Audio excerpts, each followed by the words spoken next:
right.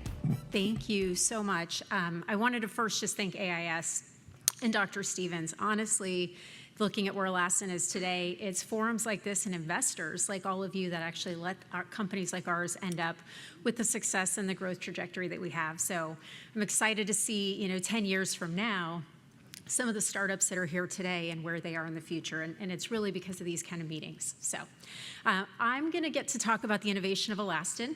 We've talked a lot about regenerative science and regenerative skincare, and we like to say that we take it to a whole other level with our science and with our data. So I'm going to talk a little bit about that. So as I said, Alastin was founded about 10 years ago under the core principle that skin should be treated as a chronic wound. So our chief scientific officer, and now the chief scientific officer of Galderma, Dr. Alan Widrow, is a plastic surgeon by training and a wound healing specialist.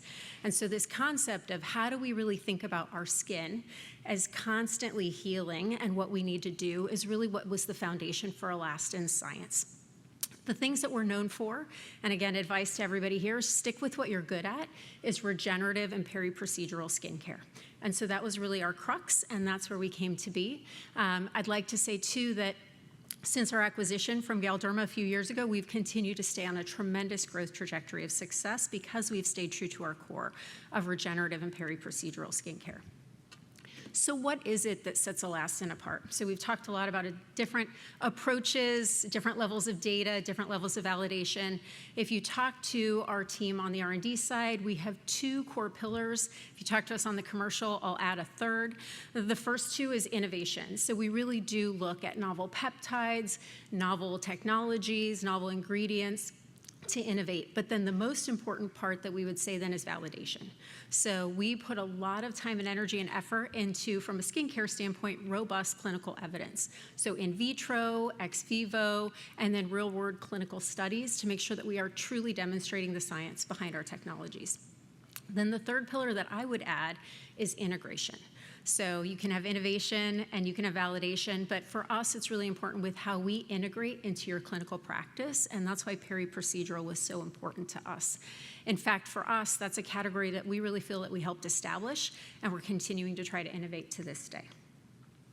So what is our core foundational technology? Because I'm going to talk about how we've innovated it most recently. So for us, Alastin is really founded on one primary foundation in terms of technology, and that's TriHex. So TriHex is a proprietary technology. It's a blend of different peptides, but what that means really for us is that we have tripeptide 1, and hexapeptide 12, but we always say the science is in the sequence. So how those peptides come together and what sets Alastin apart is that what we do is truly, when we talk about peri-procedural skincare and when we talk about prepping the skin and treating it as a chronic wound, is that we actually help with the clearance. So preconditioning is important to us. We clear out the damaged collagen and elastin, and what that does is it paves the way, and then we help amplify and accelerate the foundation and the formation of new collagen and elastin. So we like to say that whether it's a procedure or another topical, we make everything work better. And we do that again and again. So how did we innovate on what was our foundational science? So we added an additional proprietary peptide. So we have octapeptide 45. This is an ingredient that we have in some of our other products. And what we found on its own is that octapeptide 45 stimulates your body's own high molecular weight HA production. So that adds hydration as well as elasticity and other benefits. What we found is that there's a synergistic effect when you combined octapeptide 45 with our TriHex technology. That's the development of TriHex Plus.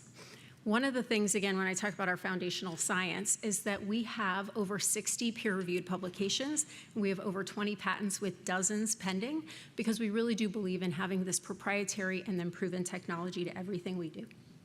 So in terms of the TriHex Plus, so what you see now is not only do you have an amplified stimulation of collagen and elastin, you have this added hydration, and then we're also starting to see some really exciting changes in the DEJ and talking about all the conversation around cellular and skin longevity as well. So the first product that we launched our TriHex Plus technology in was about a year ago, and that's our Restorative Skin Complex.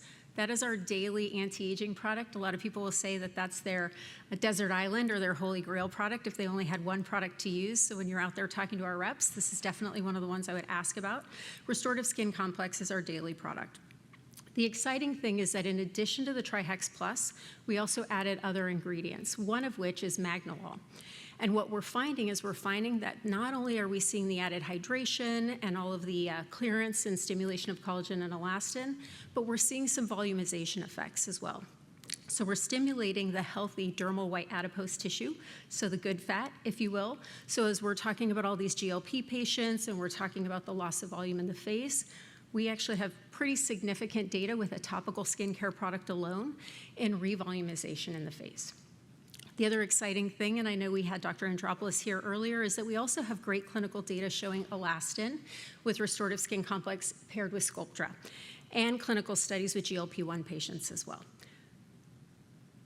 So then we moved on, and the latest launch, which is what we have actually coming out now, is our Regenerating Skin Nectar. So Regenerating Skin Nectar is our foundational procedural product. It was developed 10 years ago for use in facial surgery and with energy-based devices. And what we're finding is that, again, adding the octapeptide 45 not only helps with the pre-clearance and the prepping of the skin prior to the procedure, but we're really seeing this amplified boost of collagen and elastin. And the other thing that sets Nectar apart is the accelerated healing. So this is just an example of microcoring, but we do all of our studies with every technology that's out there. So the most common procedures, new devices, so people that are in this room have worked with us on studies to show the pairing of our product with their technologies. And what we see is not only boosted effects and outcomes, but obviously we see some accelerated healing as well. The thing that sets Nectar apart not only is our technology, but it's anhydrous and bacteriostatic as well. So it's safe to use on even the most compromised skin immediately post-procedure. So again, when we talk about peri-procedural, we're not just talking about topical skincare as an after effect. We're really talking about it being truly integrated into your total procedure. So the last thing is that this isn't anything that we're not going to continue to do. So 10 years in, we like to say there's science and then there's elastin science. And so we're continuing to look at novel peptides, novel ingredients, and novel pathways to innovate, not just for this 10 years, but for 10 years into the future. So thanks for the time.